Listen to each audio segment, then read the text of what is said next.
Good morning students. आज हम हमारा नेक्स्ट टॉपिक रीड करेंगे, दैट इज़ टोर्नेडो। टोर्नेडो क्या होता है? ये भी एक वायलेंट स्टॉर्म है, वायलेंट तूफान होता है with a column of rapidly rotating winds होती हैं इसके अंदर, having a appearance of dark funnel shaped cloud that reach from sky to ground. Funnel shaped के क्लाउड होते हैं जो स्काई से ग्राउंड तक रीच करते हैं। तो अब हम पढ़ते हैं टोर्नेडो के बारे में। Tornado is a violent storm होता है, तूफान होता है with a column of rapidly rotating winds. इसके अंदर रैपिडली तेजी से रोटेट करते हुए विंड्स का कॉलम होता है, हैविंग अपीयरेंस ऑफ डार्क, जिसकी अपीयरेंस मतलब देखने में कैसा होता है, डार्क होता है। फनल शेप्ड क्लाउड होता है, फनल की शेप्ड का क्लाउड बना होता है। That reach from sky to ground, जो स्काई से ग्राउंड की तरफ रीच होता है, पहुंचता है। Most of the tornadoes form from thunderstorm. बहुत सारे टोर्नेडो जो होते हैं, most of the tornadoes form वो बनते हैं फ्रॉम थंडरस्टॉर्म से बनते हैं बहुत सारे टोर्नेडोज।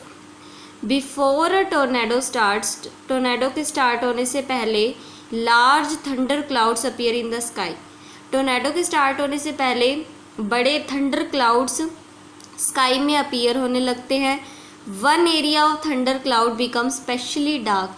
थंडर क्लाउड्स में एक एरिया स्पेशली डार्क हो जाता है, जैसे कि अगर यहाँ पर टोर्नेडो ने बनना है तो ये वाला एरिया बिल्कुल डार्क हो जाएगा एंड डेंस, काफ़ी डेंस हो जाएगा ये।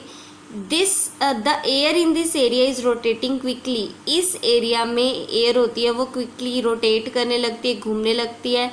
ए funnel shaped cloud begins to form.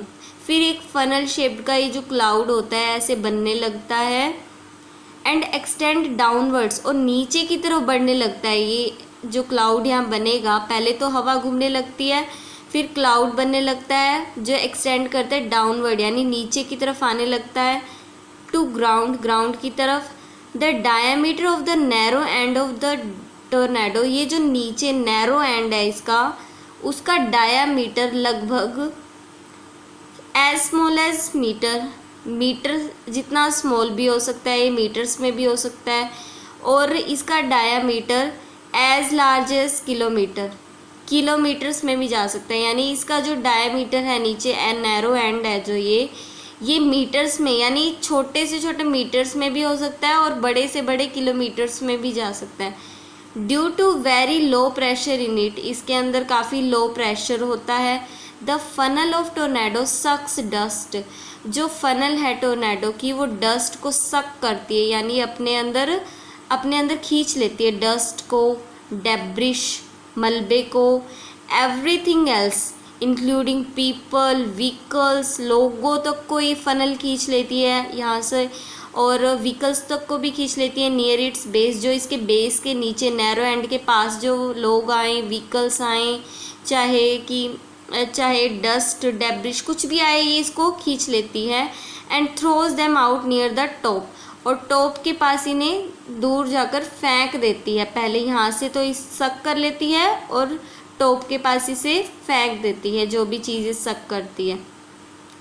A tornado moves across the surface of land, ये लैंड की सरफेस के अक्रॉस मूव करता रहता है, producing very high speed winds, जिसके कारण बहुत हाई स्पीड में विंड्स प्रोड्यूस होती है। A violent storm can travel at speed at about 300 kilometre per our.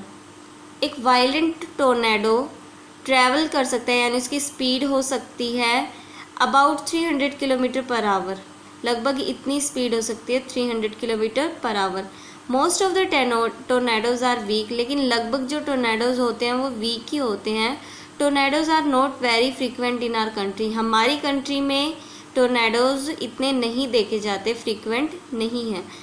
Destruction caused by tornadoes के कारण क्या डिस्ट्रक्शन हो सकते हैं, क्या क्या हानियाँ हो सकती हैं, नुकसान हो सकते हैं, वो अब हम रीड करते हैं। The wind speed in a tornado, जो टोर्नेडो की विंड स्पीड होती है, may reach up to 300 kilometre per hour. उसकी जो स्पीड है हाई स्पीड विंड्स की, वो 300 किलोमीटर पर आवर तक वेरी कर सकती है, यहाँ तक पहुँच सकती है। Tornadoes cause much damage from the sheer force of its high speed winds. Tornadoes damage cause कर सकते हैं because of its high speed winds. अपनी हाई स्पीड विंड की वजह से बहुत सारा नुकसान कर सकते हैं, बहुत सारी चीज़ों को डैमेज कर सकते हैं tornadoes. A tornado cause considerable damage as it passes over land. तो ये काफ़ी ज़्यादा डैमेज करके जाते हैं जब भी ये लैंड के ओवर यानी लैंड के ऊपर से पास करते हैं. This happen as follow. Tornado uproots trees. क्या क्या डिस्ट्रक्शन करते हैं tornadoes? Tornado uproots trees. Tornadoes trees को जड़ों से उखाड़ देते हैं, इलेक्ट्रिक पोल्स को उखाड़ देते हैं, टेलीफोन पोल्स को, डिस्टर्बिंग पावर सप्लाई जिसके कारण पावर सप्लाई डिस्टर्ब होती है, एंड टेलीकम्युनिकेशन भी डिस्टर्ब हो जाती है टोर्नाडोज़ की वजह से. Tornado lifts people. ये लोगों तक को उठा सकते हैं, and vehicle off the ground से व्हीकल तक को ये उठा लेते हैं, and hurls them 100 of meters away. और देखो यहाँ से तो ये सक कर लेते हैं, चाहे लोग इसके पास आएँ, चाहे व्हीकल्स हों, चाहे कुछ भी हों, और इसे टॉप से दूर जाकर ये फेंक देते हैं. तो ये 100 ऑफ मीटर्स अवे तक लोगों को, व्हीकल्स को हर्ल कर देते हैं, फेंक देते हैं. This causes death of many people. जिसके कारण कई सारे लोगों की डेथ हो जाती है, एंड डैमेज टू व्हीकल्स, और व्हीकल्स को नुकसान पहुंचता है. Tornado can cause extensive damage to building. इसके कारण बिल्डिंग्स को काफ़ी ज़्यादा डैमेज हो सकता है. When a tornado passes over a building. जब ये बिल्डिंग के ऊपर से पास करता है, it sucks up air from around the building. तो बिल्डिंग के चारों तरफ की एयर को सक कर लेता है. This make the pressure on outside of the building much lower than that of inside. जब ये किसी बिल्डिंग के ऊपर से पास होता है तो ये आसपास की एयर को सक कर लेता है, अपनी ओर खींच लेता है, जिसके कारण लो प्रेशर एरिया क्रिएट हो जाता है बिल्डिंग के चारों तरफ, और बिल्डिंग कैन एक्सप्लोड. अंदर हाई प्रेशर है, बिल्डिंग के बाहर की साइड टोर्नेडो की वजह से लो प्रेशर, तो हाई प्रेशर लो प्रेशर को एक्सप्लोड कर देगा एकदम से, तो building can explode.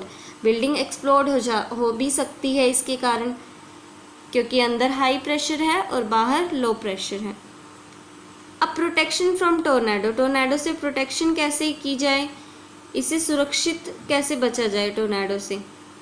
The following precaution should be taken for the protection of during a tornado. जो प्रिकॉशंस आपको गिवन है, जो लेनी चाहिए, वो आपको यहाँ पर बताई गई हैं. First one is take shelter in a room. आपको किसी रूम में शेल्टर ले लेना चाहिए जब भी टोर्नेडो आए. Situated deep inside the house. ऐसे रूम में शेल्टर लो जो आपके घर के डीप यानी गहराई में हो जो कमरा. Having no windows. जिसकी कोई विंडो ना हो. और इन द बेसमेंट, या जो कमरा बेसमेंट में हो, अंडरग्राउंड हो. This is the best tornado shelter.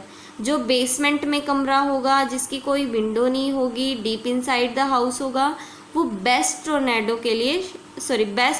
Shelter है. टोर्नेडो से बचने के लिए बेस्ट शेल्टर है वो. नेक्स्ट प्रिकॉशन क्या ले सकते हैं? If a room without Windows और बेसमेंट इज़ नॉट अवेलेबल. अगर ऐसा कोई रूम अवेलेबल नहीं है, विदाउट विंडोज़ या बेसमेंट में भी कोई रूम अवेलेबल नहीं है, then shut all the doors. तो आप अपने कमरे के सभी दरवाजे बंद कर दो, विंडोज़ बंद कर दो. Take shelter under a study table. किसी टेबल के अंडर आप शेल्टर ले लो, यानी किसी टेबल के नीचे छुप जाओ. Where falling debris can not reach. अगर ऊपर से कुछ भी सामान गिरे, आप टेबल के नीचे छुपे हुए हो, आपने शेल्टर ले रखा है, तो सामान आपके ऊपर नहीं गिरेगा. Bend down. आप नीचे की तरफ झुक जाओ. On your knees. अपने घुटनों के बल नीचे की तरफ झुक जाओ. Protect your head and neck. अपने हेड, सिर और नेक को प्रोटेक्ट करो यूजिंग योर आर्म्स. अपनी बाजुओं से अपने हेड और नेक को प्रोटेक्ट कर लो. Stay indoors until it is safe to come out. अंदर ही रहो जब तक कि बाहर आना आपके लिए सेफ ना हो जाए. Third precaution is if a person is in a vehicle. अगर कोई पर्सन उस टाइम व्हीकल में होता है जब टोर्नेडो आता है, he should get out of the vehicle. तो उस इंसान को व्हीकल से बाहर आ जाना चाहिए. Go to a ditch. किसी गड्ढे में चले जाना चाहिए. और लो लाइंग एरिया या किसी लो लाइंग एरिया में निचले स्तर के एरिया में चले जाना चाहिए and lie flat in it, और उस पर सीधा लेट जाना चाहिए या सो जाना चाहिए फ्लैट होकर आपको। Stay away from fallen electric wires, electric wire से आपको दूर रहना चाहिए। And stay out of damaged area, जो भी एरिया डैमेज हो चुका है, क्षतिग्रस्त एरिया से आपको स्टे आउट रहना चाहिए, दैट मीन्स दूर रहना चाहिए।